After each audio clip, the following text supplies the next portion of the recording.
Le secteur de l'infrastructure est un secteur qui pourvoit beaucoup d'emplois et tant au niveau de l'exécution qu'au niveau de la préparation du projet. Pour nous, l'évaluation permet effectivement de capter ce qui est créé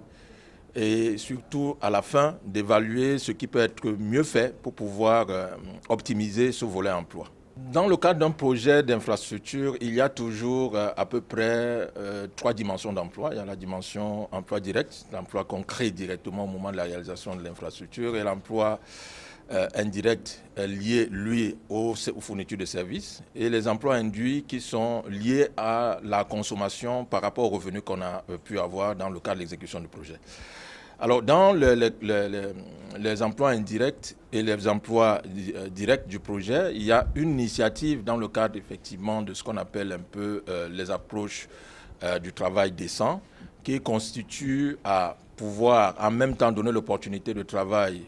aux travailleurs, mais également de le préparer à être apte à pouvoir se réinsérer dans le marché du travail, donc améliorer ainsi son employabilité. Alors, pour les emplois qui ont été même de courte durée, ce que nous avons suivi, c'est qu'il y avait,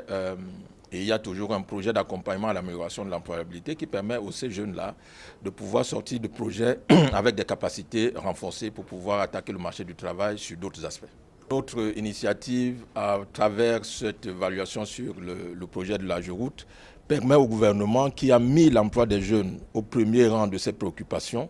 il permet au gouvernement d'optimiser la création d'emplois à travers chaque palier et chaque investissement qu'il va initier. Alors, l'objectif ici, c'est non seulement de communiquer avec des chiffres qui sont méthodiquement calculés, mais également de permettre au gouvernement, à travers ces initiatives infrastructurelles, de regarder d'autres secteurs d'activité pour pouvoir mieux appréhender la question de l'emploi, tant au niveau de la préparation du projet, son suivi, que de son évaluation. De façon globale, nous nous réjouissons déjà de cette initiative portée par la direction régionale sud de l'AGEROUTE en relation avec le bureau régional de l'OIT,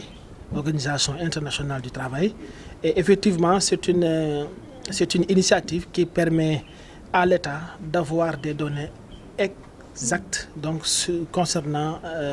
le nombre d'emplois générés par ces projets donc, publics. Et dans ce cadre donc, précis, nous avons pu avoir des données donc, bien claires et qui portent déjà sur plus de 8800 en tout cas, emplois générés au niveau des régions de Sédhiou et de Ziguinchor.